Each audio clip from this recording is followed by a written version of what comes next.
Hi guys, Paul Pluta on the Paul Pluta channel, the ArchieLuxury channel, and ArchieLuxury Corporate. Today guys, I want to answer the really hard question.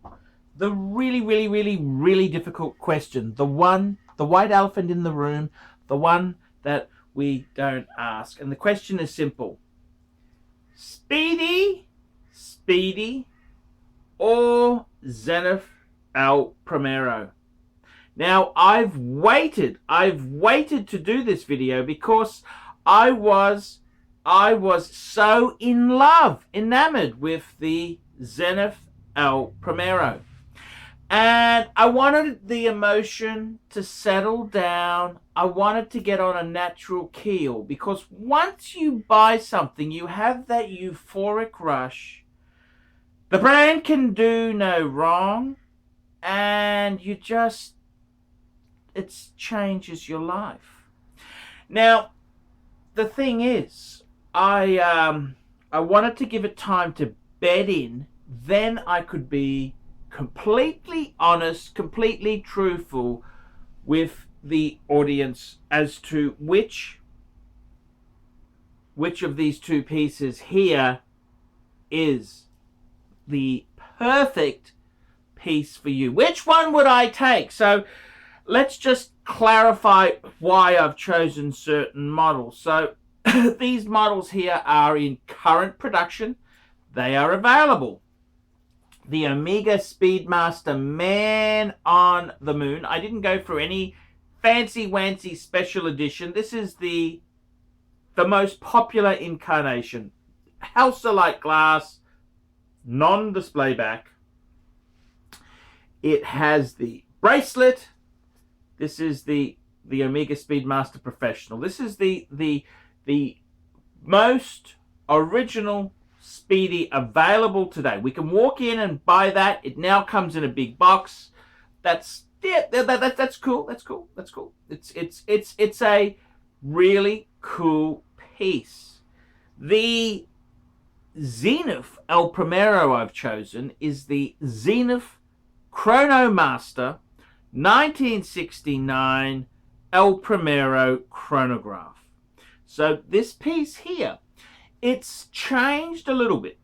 This piece here is now 42 mils. This is, I think, reflects more of the current trend towards bigger watches. You can also get it in a 38, but I really do think if most people who are buying watches today, and our number one market is Americans, and Americans would normally go for the bigger one. I'm a bigger, girthier guy. It's the hormones in the chicken. Call it what you want. I think the 42 mil is the current size for chronographs.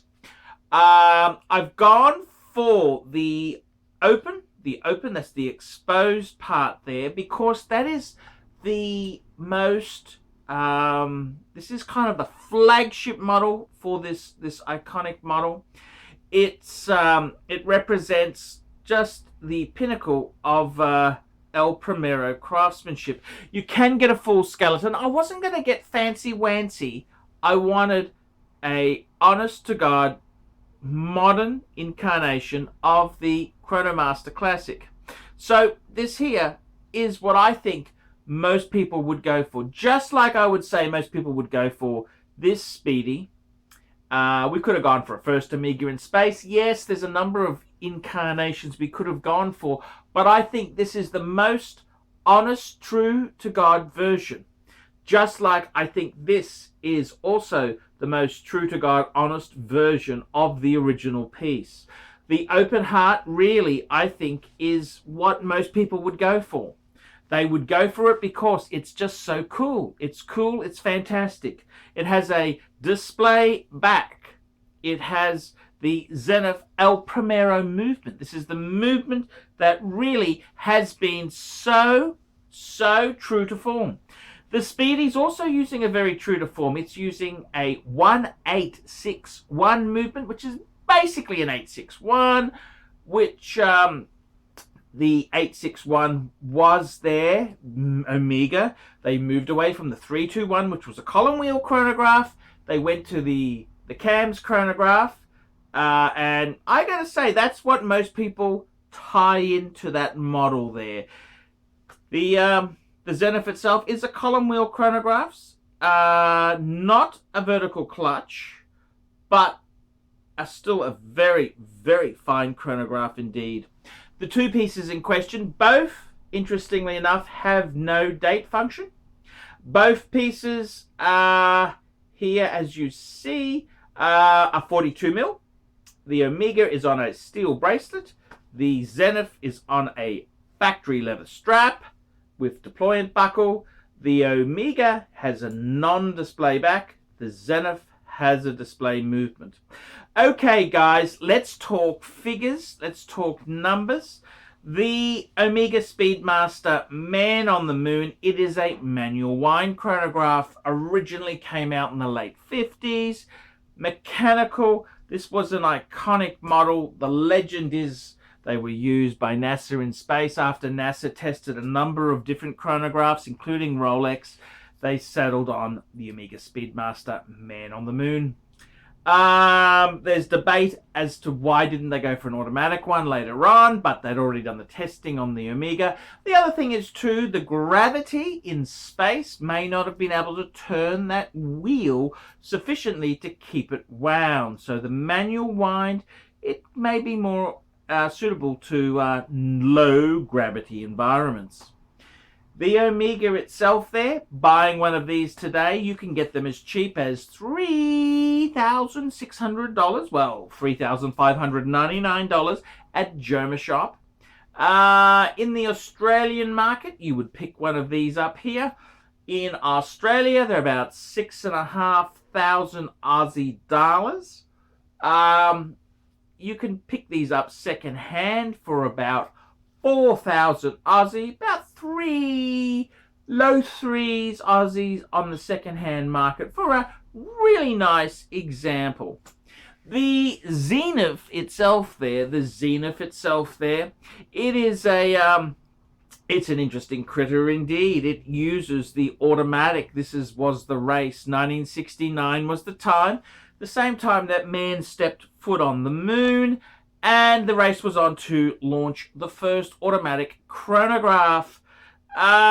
Zenith probably didn't get there first, but they probably did the best execution. Because we're brand snobs. We don't recognize the Japanese 6139. No. We don't recognize that because it's not a luxury watch. And yes, let's just leave it at that. I gotta tell you. This piece here itself there, what do you pay for them? Well, in Australia, they're about 10,000 smackaroonies, $10,000. You may get a little bit of a discount. You're probably looking on the second-hand Aussie market about 7,000. Convert that to US dollars, we're looking high fives for a nice second-hand piece. So when you compare the two, high fives, second-hand, this is in US dollars, and low mid threes. So there is a bit of a premium to pay for the Zenith. That premium is basically because it is a more expensive piece new. You're probably paying about 30-40% more for the Zenith than you are for the Omega Speedmaster. Is it worth it? Well, you're getting an automatic. They're two different type pieces. Okay, as far as the two pieces go, the Omega itself there, it's using a very legendary movement. The 3-2-1 movement, which variations of that movement found their way into really high-end brands and models. This is one of the best manual wind chronograph movements of all times. We're talking 3-2-1. The 3-2-1 changed to the 8-6-1. The 1-8-6-1 is basically the same with a little bit of plating for cosmetic reasons, but it's a great piece. The Zenith itself there, it uses the El Primero automatic, the first integrated. Well, let's ignore Seiko as well there because we don't like Japanese watches. The integrated integrated chronograph function, a very, very well-regarded function. In fact, it was so good, Rolex decided on it when Rolex in 1988 eventually went onto the automatic chronograph bandwagon. So, as far as they go, which one would I pick if I could only pick one? Which wristwatch would I pick? That is a very, very good question. Very, very good question indeed. And I think they're both iconic. They're both very iconic. They are both very, very cool pieces. The Zenith itself there, automatic. The Omega Speedmaster manual wind. Newbies, you've got to understand the history of chronographs, the history of Omega to really appreciate the manual wind movement. That's something about newbies that really irritates me, is that they want this in automatic, which is just so wrong on so many levels. Between the two pieces, which one is the better piece? Which would I choose? If I could only have one, that'd be a very, very hard choice indeed there. The Zenith itself there does have more expensive servicing costs because it's an automatic. It's also a high beat automatic. That's right, 33,600 beats per hour. So the Zenith itself is a more expensive watch to service and maintain. Both very iconic, probably in chronograph circles. Both very, very legendary pieces. The Omega is probably more out there. It's more in the marketplace because of Omega's mass exposure. The Zenith, it was a bit of a sleeper. It came back in recent times. It's starting to really kick ass as a value for money piece of horology. Both pieces are absolute sensationally good value. Absolutely. Both pieces are amazing. Both pieces have that special it factor. Both pieces are amazing. Both pieces are gorgeous. Which one is better? Well, they're both pretty damn incredible. For the money, I think both of them are just absolute stunners, steel stunners. Which would I choose if I needed to select one or the other? Well, I gotta tell you, in all honesty there, I think if you could only pick one, I think, to be honest with you, you would have to pick. Which one would I pick? Which one would I pick? Oh, that is so hard. It cuts so deep. It's cut so badly. We need some painkillers about now. Which would I choose if I could only pick one? Well, naturally, I think I would go for the Zenith. The Zenith, because it's an automatic. It's also legendary, and it's a little bit more shy. See, the problem is the Speedmaster is even known for non-Weisers. Non-Weisers know about the Speedy, and that isn't really a good thing. We want to keep this hobby to our own elite circle. We want the alumni only. We don't want normal punters knowing about wristwatches. So I would have to say, I'd definitely say the Zenith. If you had the money to pay the bit extra, Zenith. It's well regarded. You are regarded as a Weiss if you have a Zenith. Okay, end the story. Zenith is the brand to have. You're a Weiss. The Omega, well, you could be a science nerd, you could be an astrology nerd, you could be it's just too out there. The Zenith, however, it says, hey, you are a true-blooded Weiss. So I think out of the two watches, they are both incredibly good watches. I think the Zenith it's unfair because of the fact that it's unfair because the Omega is so good. The Omega is so good. They're both amazing. There is no bad decision there. I think most people who could only afford one would go for the Omega, however, because it's cheaper, it's more iconic, and they can add the Zenith later, which is fine. There's not a problem with that there. But both of these chronographs, they are legends, absolute legends. If I could only pick one, Zenith, Zenith, Zenith, definitely Zenith. I cannot live without the Zenith. The Zenith is amazing. The Omega, equally as amazing, but just a little bit more common, So guys, that is the answer. I think the Zenith, if you could only pick one, you'd go for the Zenith. However, if you did go for the Omega, it ain't the end of the world. It's not a terrible choice.